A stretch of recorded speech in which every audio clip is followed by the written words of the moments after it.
Today on Shakedown, it's the Monday racing results recap. And we go all Chrysler racing crazy with my wild-ass rumor of the SRT Viper racing program. It's as extreme as the global rallycross X game Dodge Dart being built for Travis Pastrana. That thing has 600 horsepower and four-wheel drive, just like the Dart you can buy on the showroom floor. And that's today's Shakedown intro. Short, right? Done especially for you ADD viewers that got all confused on Friday's show and couldn't make it through the 4-minute racing preview before we got to the Sebring track action. And congratulations, YouTube. Your new plan with Drive is working. The viewers actually think they're watching TV and forgot that they can click ahead to the parts of the video they want to see. But no big deal, we solved that problem today. So while this short intro finishes up, I'll click over to Comedy Central and see what Colbert is talking all about. Oh, what? This isn't TV?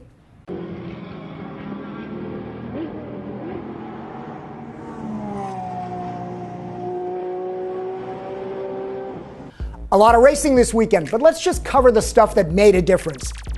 Oh, and let's do the Viper rumor mongering right now because I'd hate to lose your attention. And to help you, here's a link to a list of ADD drugs to allow you to make it through this shakedown and the 40-minute tune show that Matt Farah has coming up for you later today. Just click on this link, www, that's too many W's, I've forgotten what I'm searching for.com. And you know what? Now that you got your pills, let's wait a bit on the Viper rumor.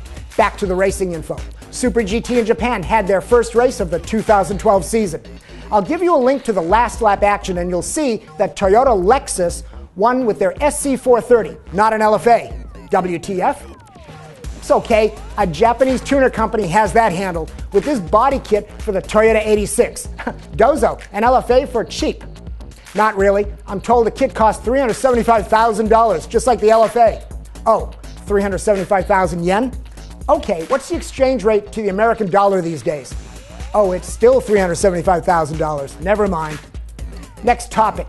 After the last few shakedowns from Sebring, I'm tired of talking about Audi, but I have to. One more time because, damn it, Audi sold some more R8 LMS race cars, this time in Japan for the GT300 class. And guess what? Audi won. The 2012 R8 LMS features an upgraded rear wing and hood for better aero, carbon doors for lighter weight, better brakes and dampers, an improved gearbox, a larger oil cooler for the 5.2-liter, 562 horsepower V10. V10, just like the 2013 Viper. Let's talk about that now. No, because we've got more news about Super GT, the GT300 class. The Subaru Brz Debuted, but with a bad race day. It qualified 8th, but DNF'd after 45 of the 82 laps with a gearbox differential issue. Yeah, the gears ended up on a different part of the track than the car. And look at the entry list and finish results in GT300. I'm giving you the link in the description and find the Japanese race cars. It's hard to, because other than my favorite Shinden and a few other cars, it's all GT3 type Porsche, Audi, Ferrari, BMW, even Corvette. Hey, at least the pit lizards are Japanese. How about the Italian Bambolinas of the Italian Superstars Touring Car Series, where Jaguar won the first race, and Paul Gentilozzi, who ran that disaster ALMS Jag program, was nowhere to be found. He is no longer allowed into Italy, despite all the vowels in his name. Then F1 refugee Vittorio Luizzi took his Mercedes to a Race 2 win. I have no joke. And WTF, the new Audis look cool. Gotta show them to you. But you know what? They did okay in their debut. P5, Race 2, and that's enough Audi. Well, until Ava calls, she knows what I mean. My wife, however, I better explain that to her. Let's move on to WRC, where Ford won with Mikko Hirvonen. Oh wait, he's racing Citroën this year, so Citroën won? No. Oh, Mads Otsberg won for Ford because Hirvonen's Citroën got excluded for a technically questionable and illegal, clutch and turbocharger turbine wheel. So in the end, Sebastian Loeb retains the WRC points lead. And by the way, in the season opening European Le Mans Series, that race at Paul Ricard, the debut of the Sebastian Loeb racing team, saw his car finish P2 when the 6-hour checker fell. The Oreca Nissan is wheeled by Sarrazin and Manassian, two ex-Peugeot factory guys, with third driver Nicolas Maroc. Some other Oreca Nissan won the race. Oreca, hey, they ran the Vipers at Le Mans, Daytona, and the ALMS the last time it was factory raced. Is it time to talk about the Viper rumor now? No. Take another ADD pill, you tweakers. Let's talk British touring cars because World Touring Cars, quite frankly, is a Chevy Cruze runaway. as the Bowties won both races this weekend, or all of them in the season so far. But in British touring cars, Jason Plato took MG to a first win. Then Matt Neal took the first 2012 win for Honda in its factory-backed return to BTCC with his Race 2 performance. In Grand Am's Continental Tire Challenge race, sponsor Rum Bum switched over from BMW to Porsche and won the GS class, beating the Multimatic Aston Martin Vantage. BMW won the Conti ST class, and in the Grand Am Rolex GT race, Mazda beat Ferrari and Porsche with its newly allowed 4-liter engine. And while the two Audi R8s didn't finish on the podium in the Grand Am Rolex race, they got new racing clutches and some valuable development tweaks that put them right on the race pace of the winning cars. So where the hell are the American brands?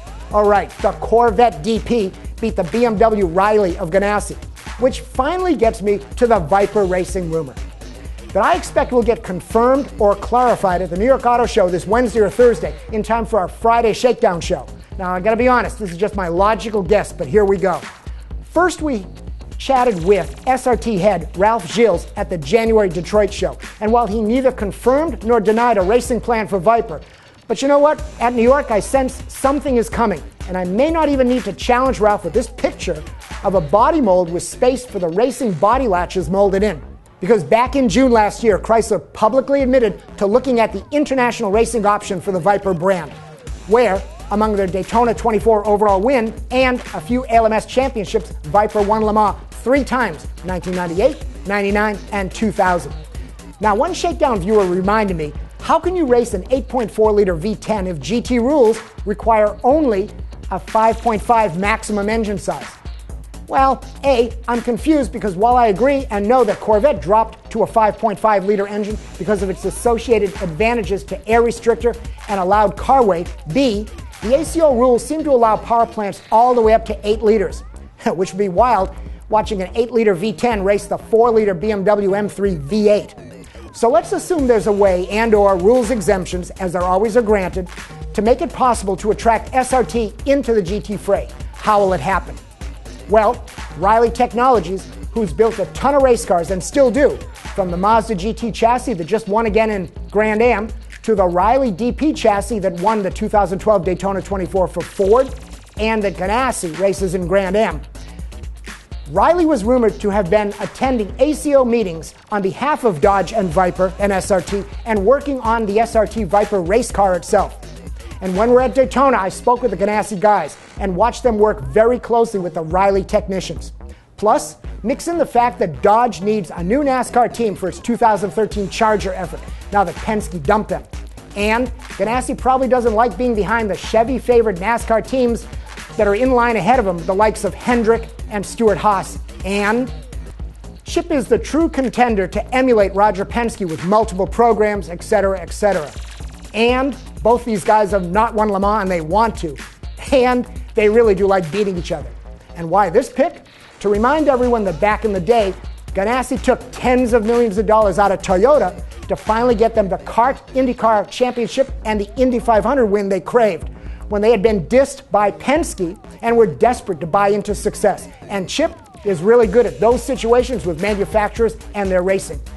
I expect to see Chip Ganassi on stage with SRT's Ralph Gilles and Sergio Macchione, and Dodge CEO Reed Bigland glad-handing and backslapping the way to a huge partnership announcement blanketing NASCAR and GT racing with Viper.